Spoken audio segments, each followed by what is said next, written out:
Yes, my peoples, what's happening? What's going on? Hope everyone's all good and well. And welcome back to the Football Chit Chat Show, episode 8. And I'm back with the originals, the cast that we started off with. You know what I mean? The chemistry's crazy with the man them. So yeah, man, introduce yourself. I know they already know you, but from the top, man, Mike, let them know. It's your boy Max. I'm back, number 8. Been missing for a little piece, but you know, we're back. The Avengers assembled. We're here, man. We're back again another week. Bit gloomy, bit of a gloomy one, but you know, we'll get into that. Hey, it gets like that. It gets like that, broski. But welcome, man. Yes, well, go on, my bro. You already know, man. Everyone's yes a billion Twitter, a free instead of an E. Yeah, man. A lot to talk about, but not that happy to talk about it, if that makes sense. But yeah, man. Trust me, I feel your pain, broski, man. I was close to cancelling the session, but you know what I'm trying to say, work rate is we got to keep the work rate regardless, man. But Rob, what's going on, broski, man? Good, bro. Here with 3 Arsenal fans fishing for the excuses. Let's hear them, man. Let's get into it. The man there said fishing for the excuses. To be fair, let's get into it. You know what? Yeah. Furthermore, let's get straight into it, man. We ain't gonna play no games. You know how we like to do. After the introduction, we get straight into the topics, man. Arsenal v Newcastle, and I'm gonna set it off, man. For me, no excuses. No excuses. I knew it was gonna be a hard game going to St James's Park. I was speaking to a Newcastle fan before, and I said, listen, the one thing I rate about Newcastle, even though I think that they never won a game for 3 games. But the one thing about Newcastle is when you go to St James's Park, they make it hard. Like, you know that you're in for a game. Like, the fans are like me. I was messing around earlier. I called it judging it, but I don't know what it is over there, them Geordies. But yeah, they make the place rocking it. And Newcastle, the thing is with Newcastle is that they might not do that great against the average teams, but whenever a big club comes to St James's Park, man, they're always on it. They're always confident. And yeah, I'll be real. I think from the first 5 minutes, man, I almost thought we was gonna lose. And yeah, I'm a bit disappointed. The reason why I'm disappointed is because I feel like a lot of the Arsenal fans are losing patience with Arteta, and I don't want to jump on a bandwagon. But he's starting to bottle it. Declan Rice, Marino. I don't think that's good enough. I don't know about you, man, but for me, Marino has looked absolute cheeks, bro. And I'm sure Yasin, you was bigging him up, no? Marino, like yeah, you send him up. Weren't you sending me clips of him doing Cruyff turns and that? No, I just like the way aesthetically how he looked playing in the midfield, innit? But I feel like him, Rice, and not having a creative person like Odegaard in the team, on the eye, it doesn't look good. It doesn't look good at all, and that's where I'm gonna get onto Mikel Arteta, because we see Ethan playing the Carling Cup midweek, and absolutely, like, he looked a level above everyone.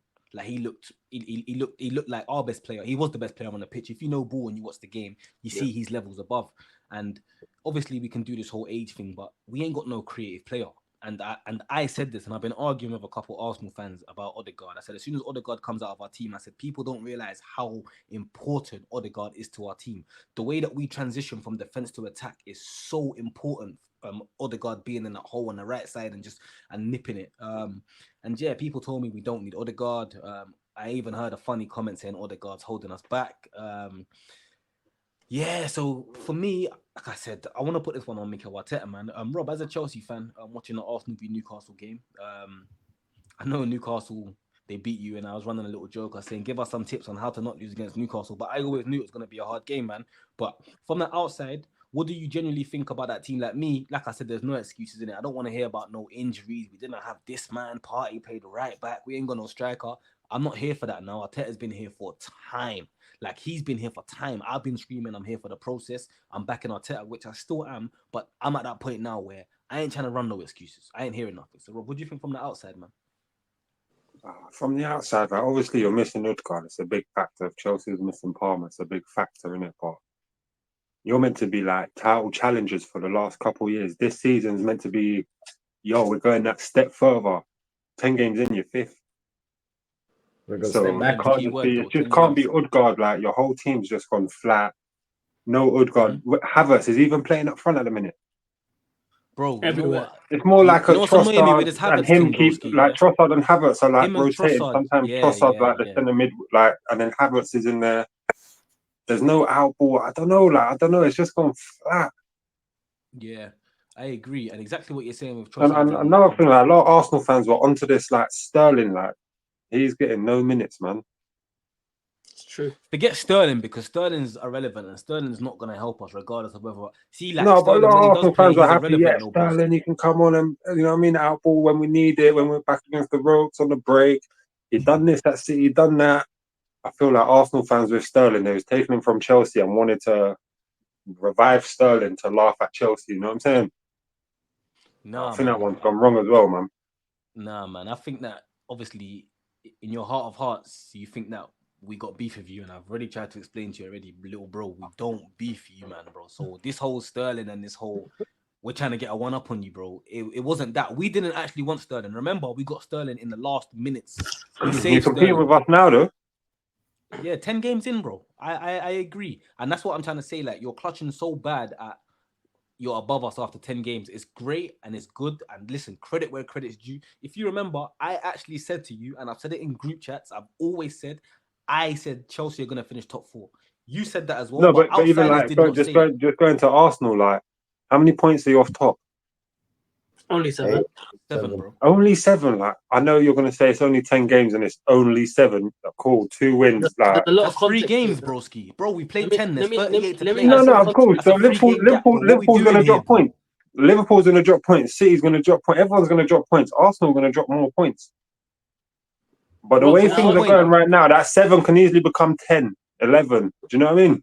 true, but let me say Obviously, something. what is it? One more game, then international break. Maybe that's what you lot need. Udgar will be back. But like to say you're a big team, title challengers, and you're relying on one man is a bit No, mad when you it's got true like what you're your star saying. boy Relying on Saka. one man is kind of mad. Relying on one guy or two, like Saka and Odegaard, is it's quite crazy. And that's where I have a problem with the team. I feel like our best attacker, the drop off from our best attacker to the second one is embarrassing, in my opinion. And I don't think, if you look at the last 6, 7, 8 years, every single Premier League team, their first and second attacker were neck and neck. They were performing. Even if you look at Leicester, bro, you had Mahrez and Vardy. They won the one PFA. That one got top goal scorer.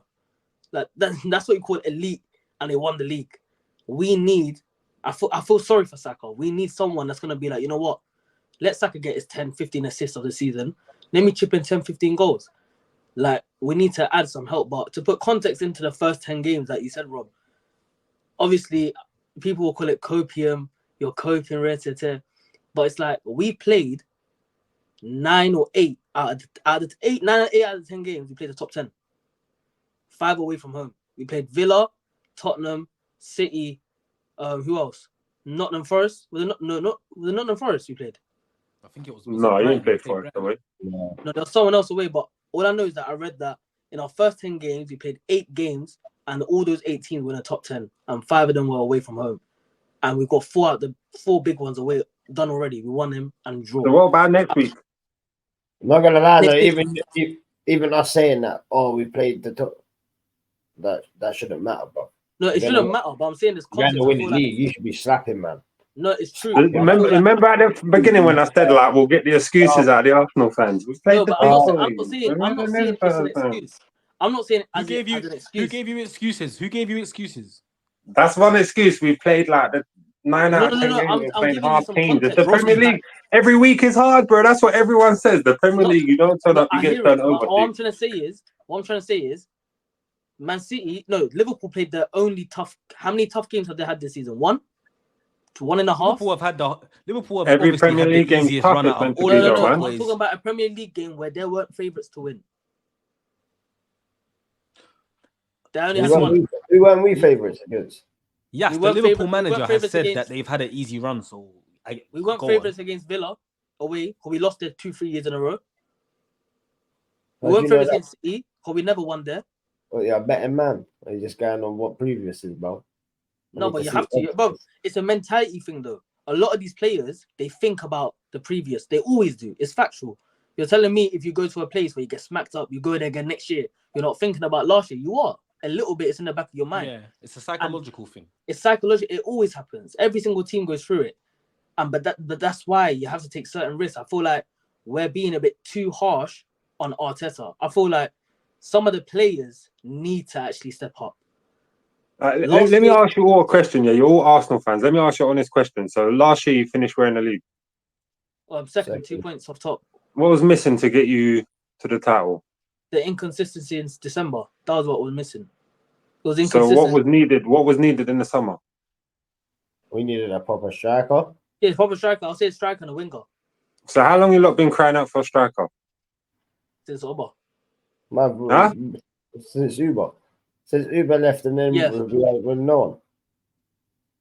Really, like, not that out and out striker, innit? But even that, since Uber. Go on, say since Uber. Like, Let's just say since Uber. Yeah, go on. I say Uberish. Yeah. Land, yeah, bro. Man's like, out here. No. But I'm just saying, Havertz, he's good. He's done a good job at Arsenal. But you lot got no backup players. Yeah. We got It's clear to see. It's been like this for like the last 2 years, last couple years, 3 years. You can see you lot are 1 or 2 injuries away, and it's trouble. Your bench, it looks strong, but it's actually not strong when you think about it. And I said this when we first signed Arteta. I said this when we first signed Arteta. I said this guy's man management is the worst, because the Saka, for example, you're gonna play him every game. Go play some dead team, Sutton United or something. You're gonna play the guy. Like, common sense here, isn't it? Like, where's your common sense? Right, these man rest, chill. Like, even with the Ethan Ranieri, like, everyone knows the kid can play football. You've got no one that, bro. What have you got to lose? Like, what have you got to lose? Slap him in, he don't play well, or you're gonna get grilled. But as he does, I take it for the team. I take it for the team now, big man. You made a decision, go for it. Guy confused me a bit sometimes. He did get onto some of the players though in the press conference. I think it was Marino and Martinelli. He got onto them. Yeah, definitely. Yeah, he got onto them. It was definitely Martinelli as well. That was a dig, and just because you said that as well, yeah. Sorry, I just want to quickly touch on Marino. Like I said, you see me, like, I'm from the school of hard knocks. When I say that, I mean, like, I'm not just licking players behind because they play for my club. Like, once I've seen enough, I've seen enough. Like, it's not, like I said, I'm at that standard of, if you're not coming in here and being one of the top boys or really influencing the squad, bro, you gotta go, bro. And I can't lie, yeah. I'm going to give Marino till December, but right now it's not working with this Marino and Rice, because it's almost like we got 2 mannequins playing centre mid. Obviously, I'm hearing a lot of people banter Rice. Everyone knows Rice is a good player, but for me, it is not working him in this 8, bro. He's doing donkeys, bro. He's doing bare suicides. He's losing the ball. By the time he gets the ball, you can see he's a little bit tired. And I understand that Rice is an engine and Rice can get up and down. But for me, he's better doing that in the 6.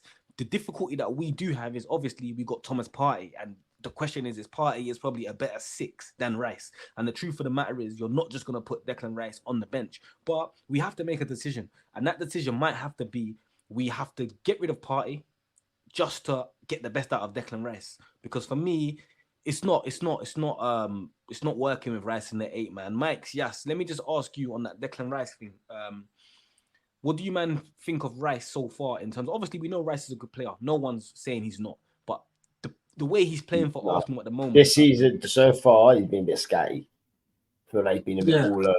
I feel like he's been a bit all over the place. He's not like, see, at West Ham, where he was that soul, and he was like that, I'm the man, and he was in that position. Don't get me wrong, he had Souček next to, but because he was that soul grit. Yeah, but Souček, okay, but you see Souček here, like, this is what you're not understanding. Like, Souček, cool, he was very defensive, but them man there had an engine as well. And the thing is with Declan Rice, the thing is with Declan Rice is that because he gets up and down, what people don't realize is that he was doing that from the 6. Like, he's good at when he does it every now and again. But in that 8 position, he's almost forced to try and do it every single time he gets the ball, bro. And it's like, bro, you don't need to just gallop like a horse every single time you get the ball, bro. But that's because I feel like the way Arteta's telling him to play is you're that 8, you're up, down, up, down. I just think that we would get the better out of Rice if we put him in a 6 and told him, break when you can, but 9 times out of 10, just sit in front of us.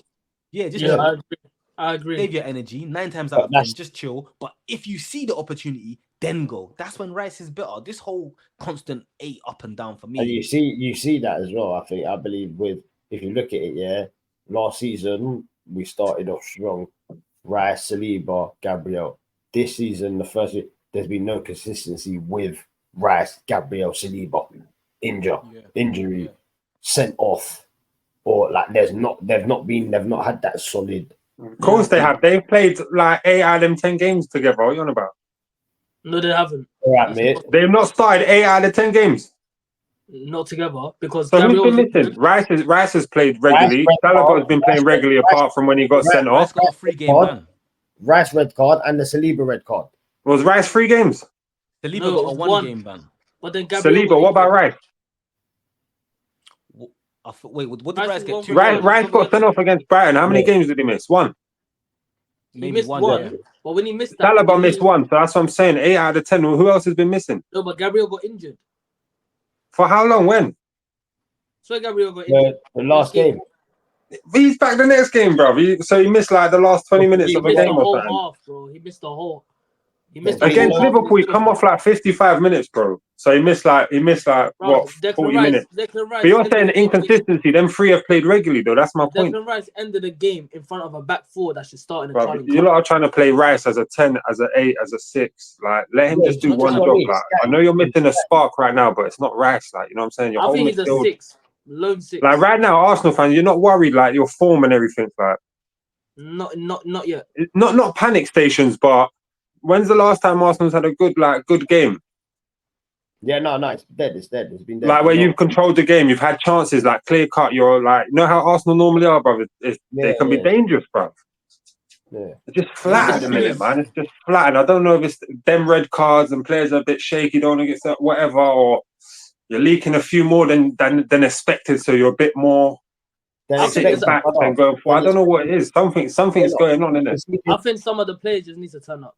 We've conceded the most set pieces this season in the whole league so far. That weren't last season, but how many? I think we've shipped 10 plus goals already this season. And compared 11. To 11. And what did we concede last season? 6 or 9 or something. The whole season. What? A set piece? No, the whole season. We did. No. Last season we conceded about 20, low 20s or high 20s.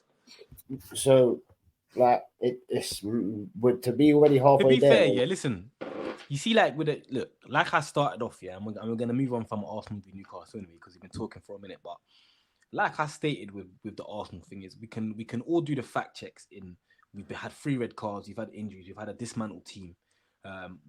That's facts. But as I said from the beginning, yeah, I'm not here for no excuses. I'm not here for no, but I'm not here for no pick me up. I'm not here for no, because we know better in it, and we should have been disciplined. We should have managed we should have managed our team better. And also, the last thing is that we should have done better in the transfer market for these kind of things. That's the main thing, yeah, where we've gone wrong. We knew, yeah, that when we come out of that transfer market and we signed Sterling on the last day, you knew how gutted Arsenal fans were. Forget the whole banter thing. I'm saying, as an Arsenal fan, you knew how gutted we was to say, you know what, bruv, we come out and we didn't, we got Calafiori, we got Marino and Sterling. It looks good, but we didn't really improve our squad from last year. And now what's happened is, if you remember last year, what Arteta actually come out and said in a press conference. He said, us having Saliba, Gabriel, Ben White and that's a dream to have them for the whole season. That's not realistic. We never had injuries last season. So last season, we almost played the whole season with no injuries. Yeah. So it's almost a facade, because now all that's happened is reality's hit us, and injuries are part of the game. You're going to go games where your left back gets injured, where your centre mid gets injured. And we did not do well enough in the transfer market for these moments. And it shows in it. But for me, boys, I'm not gonna say I'm not in panic mode yet. I'm not very reactive. Like, I see bare people on the internet, no pun included as well, making videos and shouting and crying and Arteta out and Arteta this. Man's not here for that, innit? Man's a Yeah. real fan. And the truth of the matter is that Arteta's done a good job. We're going through a bad patch right now, and the players need to get Arteta out of this whole BS because the players are not turning up. And like Rob said, it's mad that we're relying on just the likes of Odegaard and Saka, and if they don't turn up, then we look so dismantled. There's certain other players like your Martinelli, your Salibas, your Gabriels, your Rices, all of these man now need to take accountability of how they've been playing and step up if they really want to be a title challenging team. Otherwise, we're back to that top 4 race again, and let's not be realistic. But 10 games in, I'm not looking at it. I'll look at the league table in December, man. But what I want to say is this: we had a cracking game today. Well, we had a cracking game which should have been, could have been, would have been, but it was a bit of a, to be fair, it kicked off, it got better, but it started off quite dry. Chelsea v Man United, and I'll give you my quick input on that game before I let Rob go in on his team and give his personal opinion. The whole world knows that Man United are good. The whole world knows Man United are not a great team. Even actually watching the game, I'm going to keep it a buck. Chelsea looked good. Chelsea have been looking good. When I say looking good, I mean you can see the structure there. You can see what Maresca's doing. You can see Caicedo and Lavia building up that chemistry. You can see Palmer and Jackson have got that chemistry as well. Man United, I never saw one bit of phase of play where I thought, yo, they're looking good. Obviously, they got Ruud van Nistelrooy, an interim manager, and they got a proper manager coming in. But for me, how I see it from the outside, Man United were there for the taking. Chelsea are a much, much, much better squad than Man United. And the same thing as what Rob said. I was listening on TalkSport, funny enough, and they said it's almost like with Chelsea, if Cole Palmer doesn't have a good game, you don't win the game or you don't look good. And it's a bit of the similarities for Arsenal with Odegaard. But I think it's even worse for Chelsea personally that if Palmer doesn't turn up for you man seem to become unstuck. But I'd love to get your opinion on the game, Rob, like how you saw the game, who you think should have won, and yeah, man, just on anything I've said, bro. Brother, I don't know how to see the game, brother. I don't know, like, was we playing like just to like flat and then probably try and nick one later on in the game, but just keep in the game, like not give them too much hope. So like the crowd was dead. Like I think Keane and them lot said at half time, like feels like it's a COVID match, like it's dead. So I don't know what any team's plan. Like obviously United's plan is not going to lose. Like Van Nistelrooy, they're going to want a performance. They didn't get the performance, but they didn't lose, innit? They kept us quiet, but we was the better team. Like, yeah, we played some good football, man. We just needed to step up another gear, and we never done it. And then we conceded. I knew it was going to happen. I was saying it to my pals and that. It's one of them games that we're going to concede. But it's also one of them games where we needed like Modric's pace. But you see, like Modric, like he's shit, bruv, man. I'm not saying we need Modric, but you see that pace, like could have been game changing, bruv. But we ain't got it apart from Modric's pace. Like Neto done well, but yeah, Palmer was quiet. Jackson was quiet. How Jackson got 90 minutes out of that game, I don't know. And Maresca, you know what he should start doing? Pulling off Palmer. When there's 1-1, I would have pulled Palmer off because he's having a shit game. You can't just give these people 90 minutes when they're having a shit game. You've got to pull them off and start relighting the fire up their ass, bro. Yeah, you don't take your star boy off, man. That's just football. You know this as well, bro. Your star boy, he ain't coming off because he can pull out a moment in a second. I know that as well. It sounds mad, but it's the truth. Sorry, bro. No, just not to cut you off, but look what he done last year when he won the game and he scored a hat trick, no, against United at Old.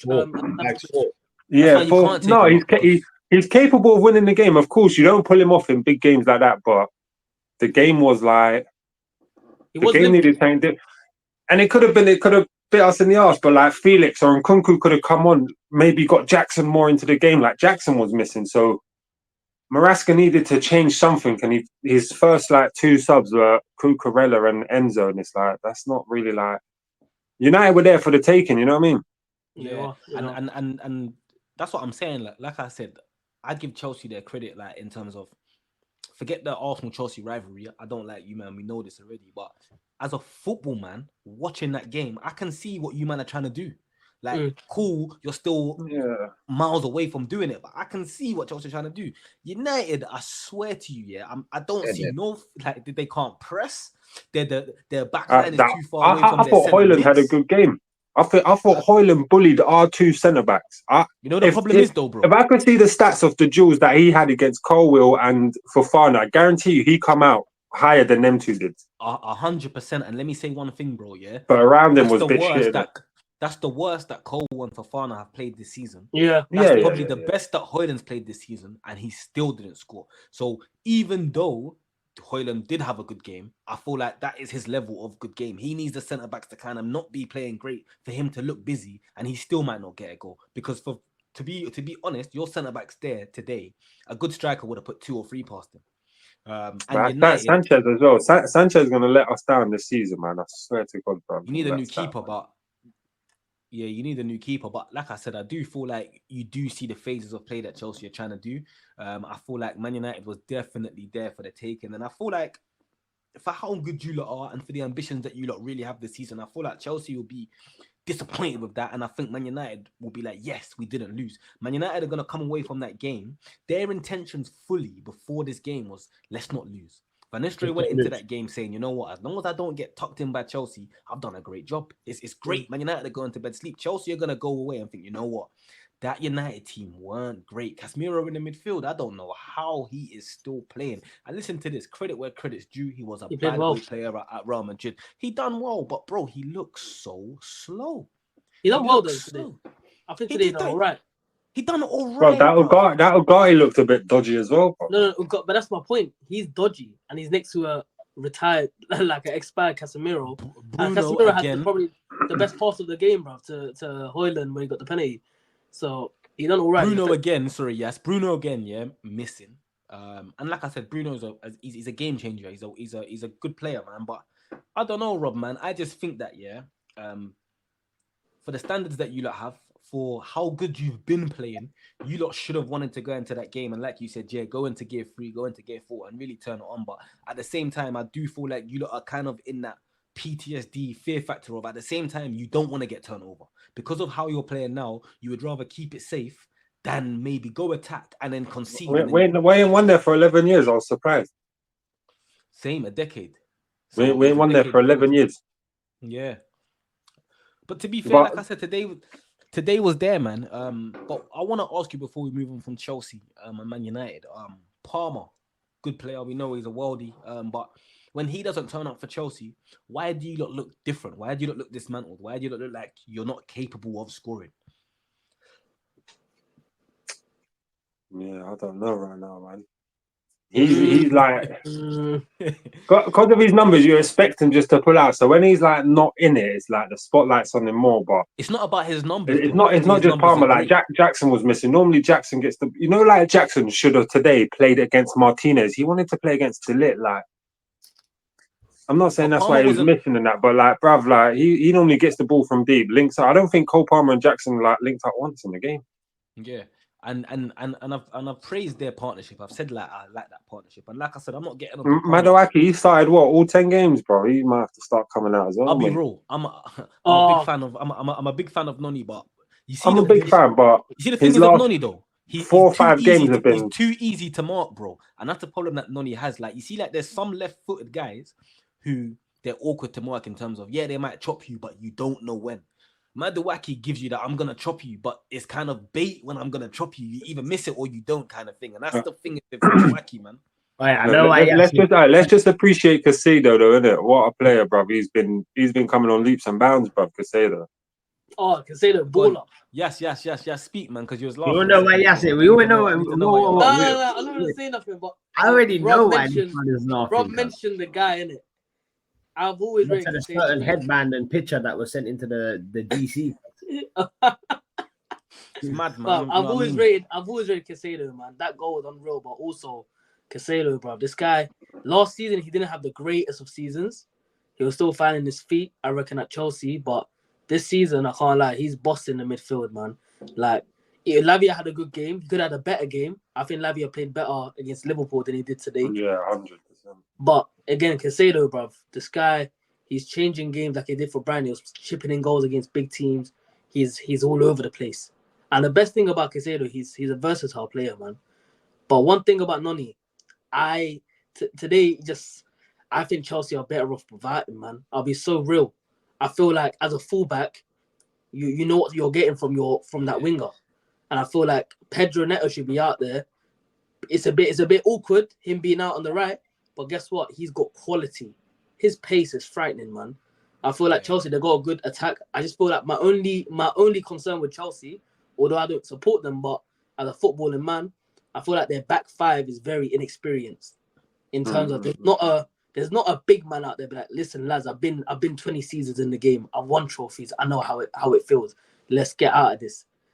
They're all young. They're all up and coming. So I feel like you'll see a lot of leaks and mistakes like we saw today. But obviously Chelsea, if they're outscoring teams, obviously Cole Palmer, etc., Jackson getting goals. If they carry on doing that, it doesn't matter how much they concede, bro. As long as they're putting the goals up. You know, it's another killer as well. Reece James left back, man. So obviously Reece James normally Cucurella. Time though, bro, it didn't work and he changed it. That's what I like about Maresca though as well. No, but check it. But even still, when he changed it, let me get onto it. So he played left back, yeah, and normally Cucurella's been starting left back and he's inverted and he gets forward. Now James's left back is like, cool, you sitting as a back three. It's like they don't want James to run in case he hurts his hamstring. So they're like, yo, you just stay left back and tuck in as a back three. Gusto, you got license to go forward. Today, Gusto was in good positions and he was just fucking up because he's not like his end delivery is a bit shit. He's a very good player, Gusto. This season. No, but then at half time he changed it and he thought, you know what? James in them positions, we can cause problems. But James weren't getting forward. It's like they're telling him, bro, do not run forward so you have to run back because your hammies are going to go. And if that's the case, then it's a bit of a liability. So I don't know if that's kind of slowing us down, like, you know what I'm saying? Not fully, but the rhythm, I think, is fucking up the rhythm a little bit, isn't it?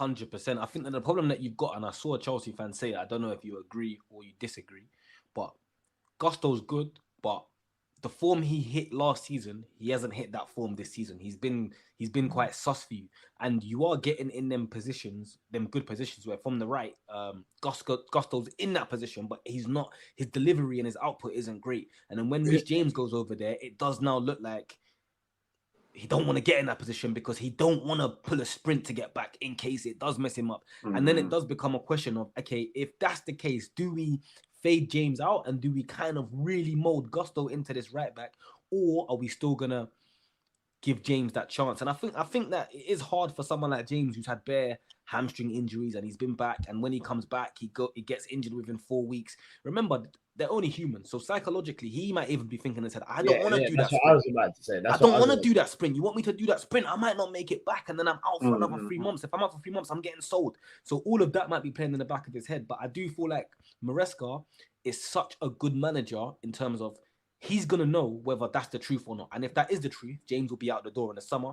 If it's not, you'll see James as the right back. But I do feel like it's not working with James on the left and then my man on the right. I feel like you might as well just keep Cucurella, your boy, on that. But then I feel it's hard just to take Gusto out of the team because, bruv, we've missed James. We've missed James, but we've not really missed him as much because Gusto's filled in perfectly. But he's never had a good season, Gusto, like getting assist or getting. But what he does good, isn't it? Yeah, but last season he looked like he was great. Everyone was like, "Rah, this Gusto guy is so good. We don't really need James." That was almost like what Chelsea. Yeah. That's what it's like. That's what it's been like. But I'm saying, if you look at his form this season, it's like, oh, maybe we do need James because he hasn't hit that form. And that's not cussing Gusto. Gusto's young. Gusto's still got. Bruv, Gusto's solid, but he needs to start working on like the attacking phase of the game now, innit? So like him getting crosses in or getting shots away, because there's a few times today in this year, bro, man. He was in a very good position, brother. Whereas someone else in that position, Palmer, James, they got good deliveries of the ball. Yeah, no, 100%, man. Obviously, let me just test your knowledge quickly. Who's your next game? Arsenal, innit? Okay, then. So yeah. Obviously, we got Conference League and then Arsenal, innit? We don't care about no Conference League, but yeah, no, Arsenal with Chelsea. No, but it makes it an interesting game now because both teams are going into that game on a bit of a flat one. Nah, Chelsea been flat last few games, and so have Arsenal, man. So it's interesting. This is my point. Hey, bro. You see, when I say you got to take accountability right now. because you come on here with your chest and said that you're waiting for the Arsenal excuses. Yeah, I never gave you an excuse. You still said we gave you excuses because of what Yasin said. Now with Chelsea, bro, you are not on a bad period. You've had a bad game, bro. We're on a bad. No, we've come off a couple. I'm not using it as an excuse. I'm just saying Arsenal ain't been Arsenal the last few games. And our last few games, like Palmer's been quiet last couple games, and yeah, but you're not on bad form, no, bro. And this is what we're not going in on great form, and neither is Arsenal. So it just makes it. Will it make it another nervier counter where it's like, we don't want to concede first because it kills the game, bro. That's what I'm saying. You know what I'm saying? Yeah, I'm not gonna. Obviously, we're not gonna dissect too much into Arsenal and Chelsea right now. But yeah, I think that for us, we're coming off bad form in general. I think our last 3 games have been abysmal. Yeah, you're coming into a worse form, bro. I'm confident we're at home, anyway, innit? Bro. We'll get a performance, bro. Form or no form, when it's a derby game, Arsenal v Chelsea, bro, it's whoever wants it more will win the game. It's as simple as that. I'm confident we'll get the 3 points, bro, man. The way things are at the minute, confident. Yeah, cool. We'll get into that on another time. But what I wanted to ask the man them is this: what we saying about Nottingham Forest boys, man? They're big, bro. They're back. You saying Forest are back, Rob? Bro, let me just say this quickly. First 10 games, banging, bro. I guarantee you in the next 10 games, by game week 20, they're going to be back down mid-table or something, innit? They're just having a little nosebleed right now, bro. Of course, bro. This is just that little run, bro. It's Nuno Espirito Santo. What do you do? Get sacked from Wolves. Then where did he go? Got sacked from Fulham or wherever the hell he went. Now he's at Forest, like, couple little, oh, yo, what? Oh, shit, we're third. But look at the results around him. It's not like the teams around him, the Arsenals, are having good seasons, bro. This is just that heat of the moment. Like, yeah, but they're doing good for us. They're doing good. Wood's banging in goals, bro. He's like the shittest striker in the Premier League, bro. For Forest, like, whoa, Chris Wood, boy, coming. He's one of the shittest strikers. Coming clutch, bro. Huh? My brother, he's got more goals than both our teams. Yeah, but how long has he been in the Prem? I don't think he's ever hit 10 Prem goals, bro. He's hitting 10 this season. You don't look at Wood as like clinical, bro. How much he hit now? 7 or something? Yeah, he's on like 7 or something now. Yeah, he's had like 5 in his last 4, so I don't know. He's hit about 7 goals, man. I think you got. Let me give you man a stat. I'll give you man a stat. Stat man, yes. Since Chris Wood, since Haaland's came into the Prem, Chris Wood is a top 3 goal scorer since Haaland came into the Prem. That's mad. Yeah, top 3. So who's above him? I think it's Chris Wood, Watkins, or was it Watkins and then him? Oh no, Chris Wood. I'm not sure. I think it's Haaland, Watkins, and then Chris Wood, if I remember correctly. Just strikers, or because there's other players that score more. Strikers, isn't it? So Chris Wood is top 3 strikers since Haaland's arrived. Yo, my brother Rob, man. I believe that because the actual number 9s have not been scoring that many goals in the Premier League. Yeah, that's what I'm saying. If you're just talking strikers, because there's like Salah and all that guys who've been banging in goals. And you know what's funny? You know how Rob said he's not clinical. He ain't getting 10. Rob, he bagged 14 goals last season, and he's on 8. And he's already on 8 goals in 10 games this season. Nah, bro, that's why I wasn't even gonna get on to him because I can't lie. Chris Wood is better than you know what is with him.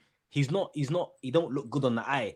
Like he does not look like he should be a good striker, bro. So he looks rubbed in it. But when you're actually deep, his goals, bro. Yeah, his stats. He's scoring them goals at good teams, bro. He ain't like even Arsenal's and not getting them chances, bro. Yeah. And man, Arsenal, man. No. Arsenal. I knew he was gonna say that, bro. Shut that down. You take Wood at Arsenal, bro. No.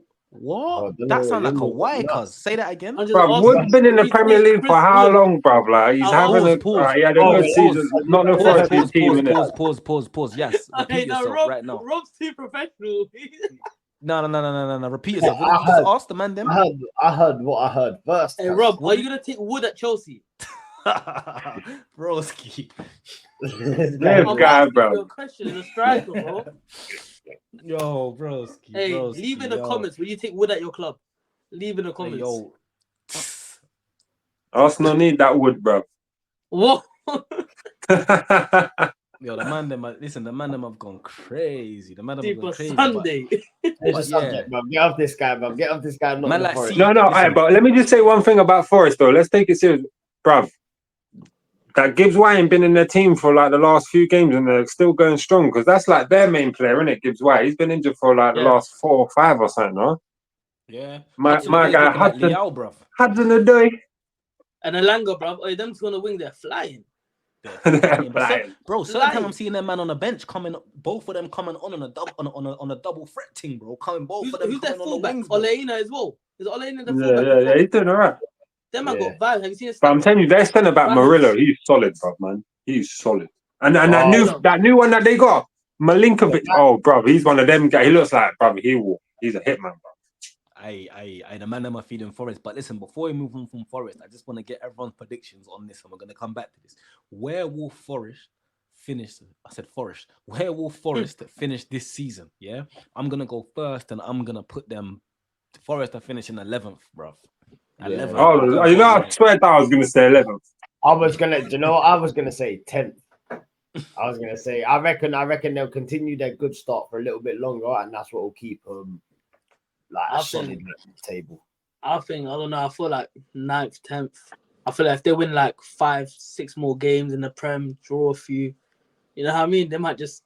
I just don't think there's a lot of teams taking points in the mid-table, man. I feel like it wouldn't surprise me if they end up getting Europa Conference League or something. I wouldn't be surprised. They might have a mad season now, boy. Because what have you got crazy, man? Them, yeah, bro. We're only 10 games in out. There's still 20. But Forest one them ones, they're doing well. They'll probably lose like away to Southampton. You know the teams that they should be beating now with the form they're in. Of course, too inconsistent. They got a striker that's scoring goals, man. That's what wins you games. So, listen, they might be winning some games, but I hope they do well. It's good entertainment. It's good for the league, innit? It's beautiful for the league when that underdog kind of shows the big dogs, yo.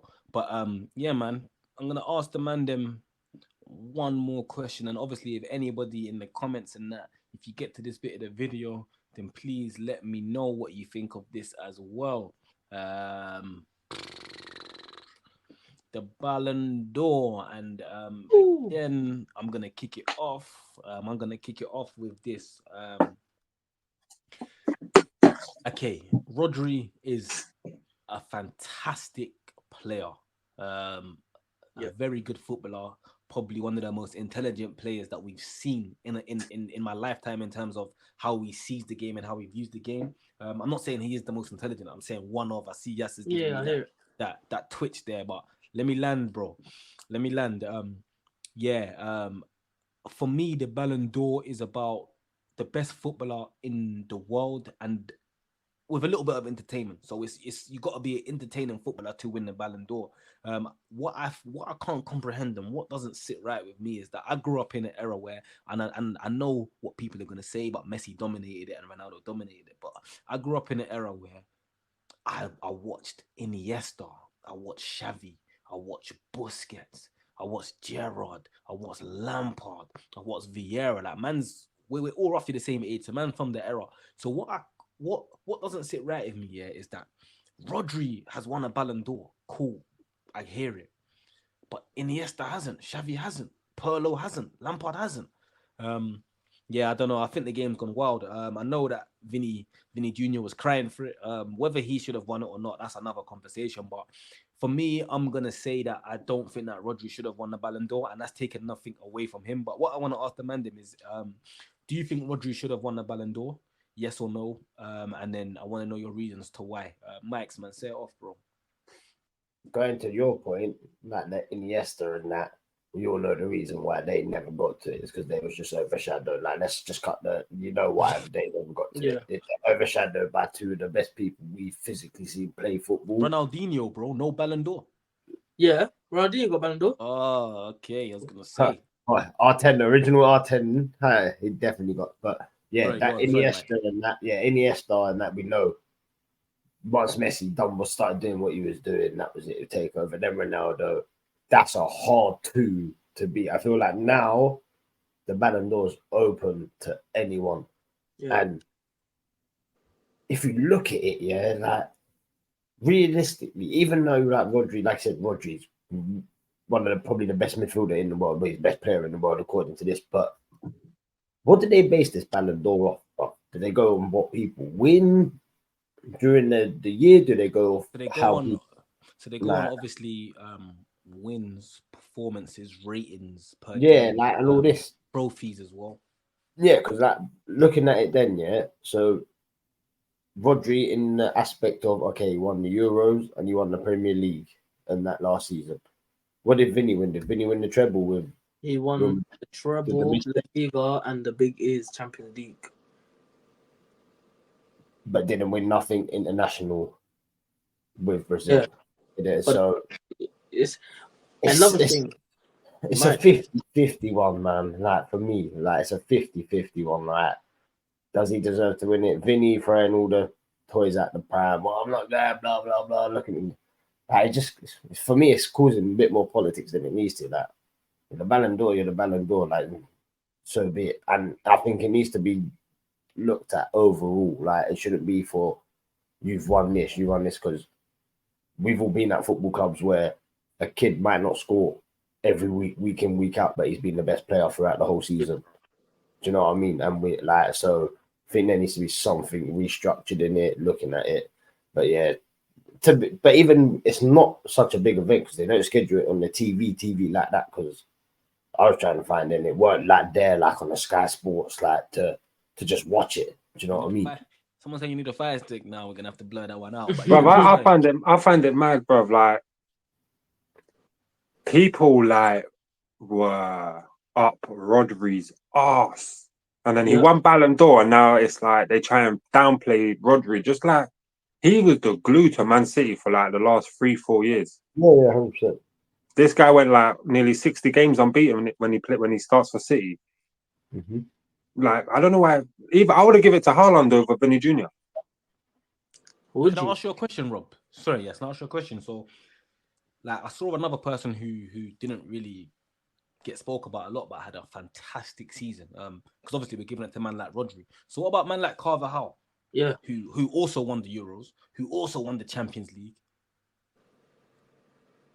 He has more moments in that season as well. We're forgetting that game against Munich in the semi-final when he popped up with 2 headers or something. Like, this guy was Carvajal's a shout, but it's them ones where, because we're used to the Messi, Ronaldo. You get it? We're used to that. Yeah, that's what it is. Now, no. And let's go back, Ronaldinho, bro. Yeah, but what I'm trying to say, we're used to superstar attackers. That's it, attackers. Because the Ballon d'Or to me, yes, yeah.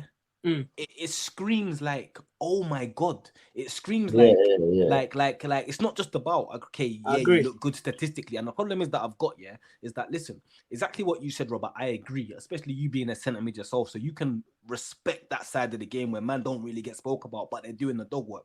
I hear it, but the problem is that we're almost glamorizing and we're almost bigging up someone for doing the basics perfectly. And don't get it twisted, doing the basics perfectly isn't easy. I get it. It's easier to not do the basics. But what Rodri does is he does all of the simple things great all of the time.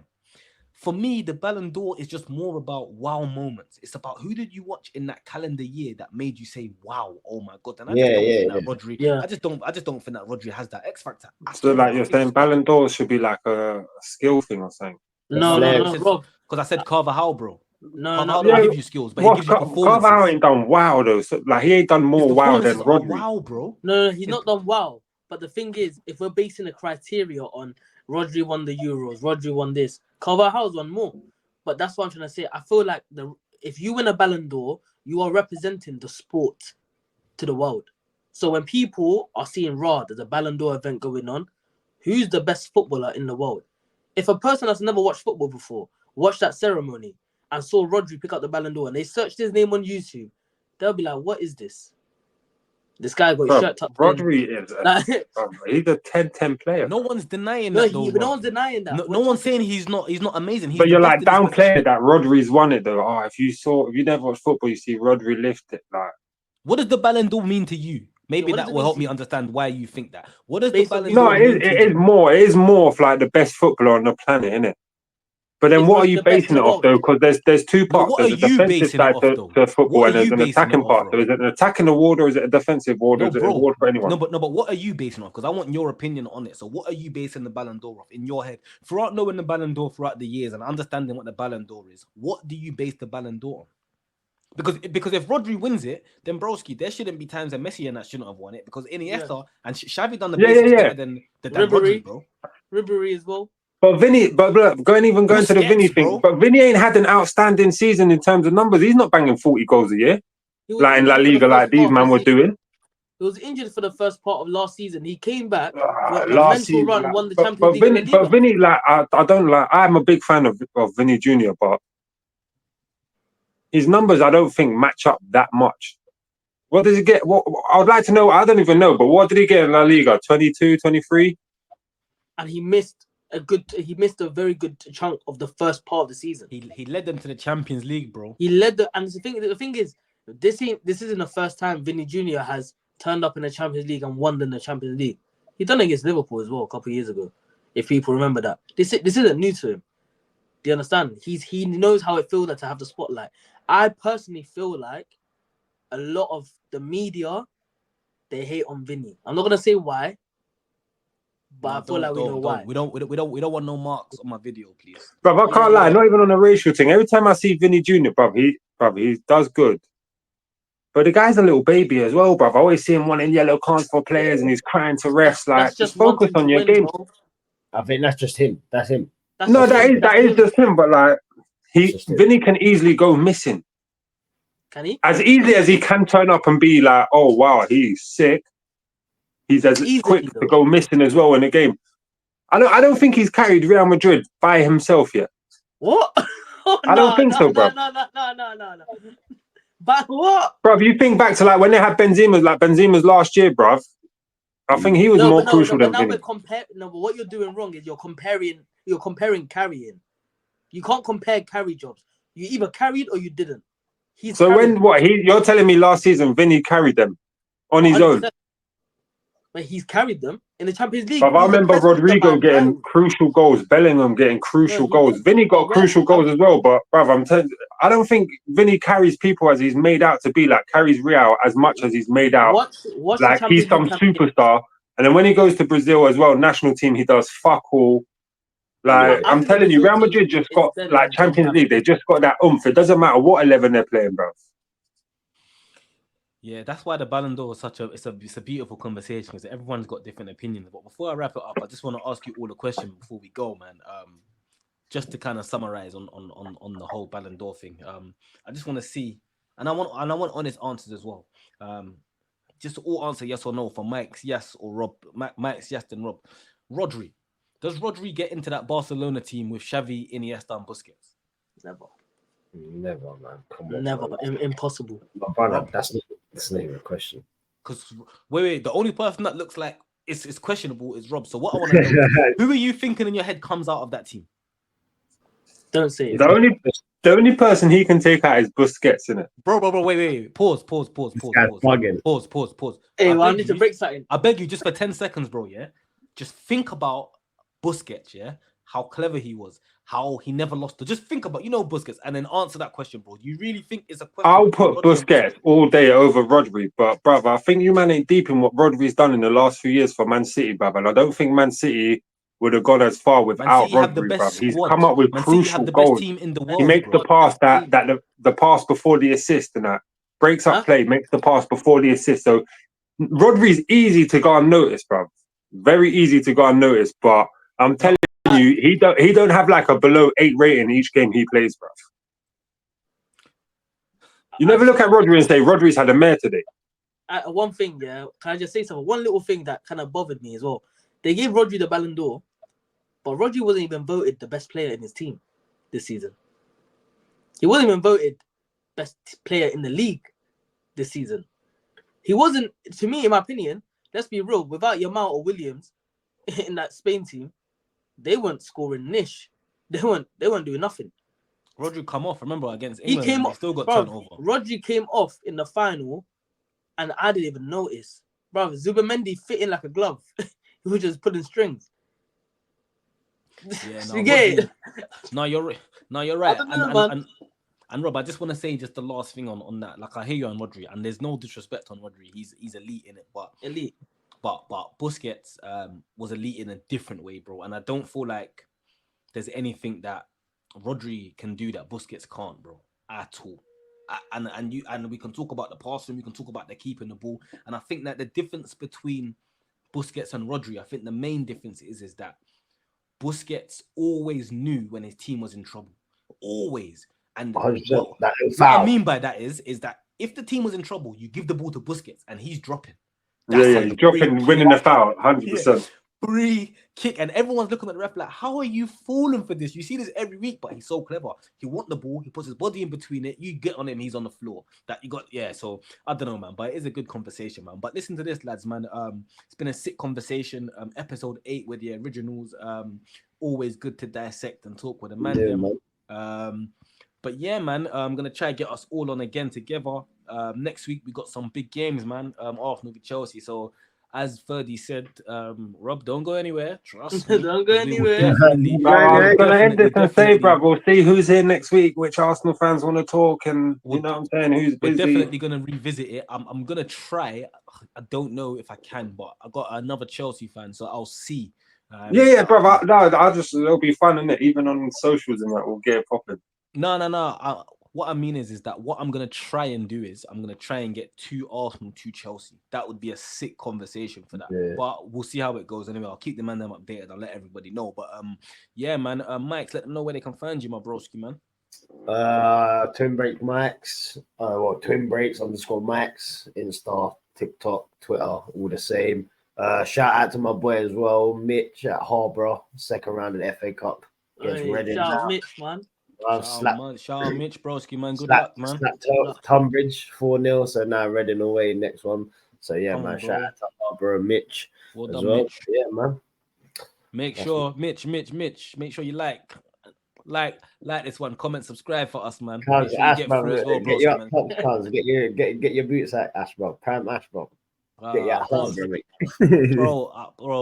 I played today. Yeah, it's mad because you see when I tell man that I was such a baller, bro. Man, them just think I'm lying now, bro. That's how much the fool off is, bro. You know when I'm trying to explain to man like, bro, I used to be good, you know. Man are looking at me like, yeah, you know them man, yeah, bro. It just sounds like a myth now.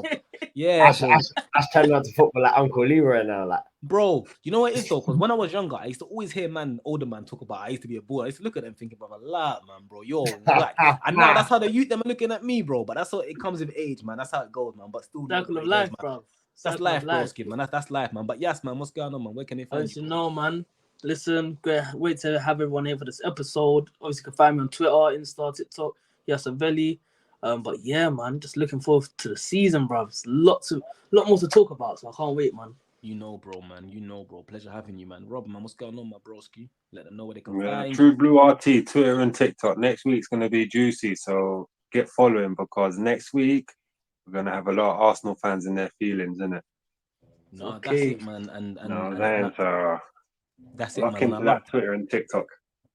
I love the strong talk, man. That's what we need, man. Man that come on here with their chest and don't sit on the fence. So yeah, man, big up your damn self, man. And yeah, man, episode 8 as well, people. All of the links and everyone's socials will be in the description, so you just need to click on it and just follow them, man. Them, show them some love.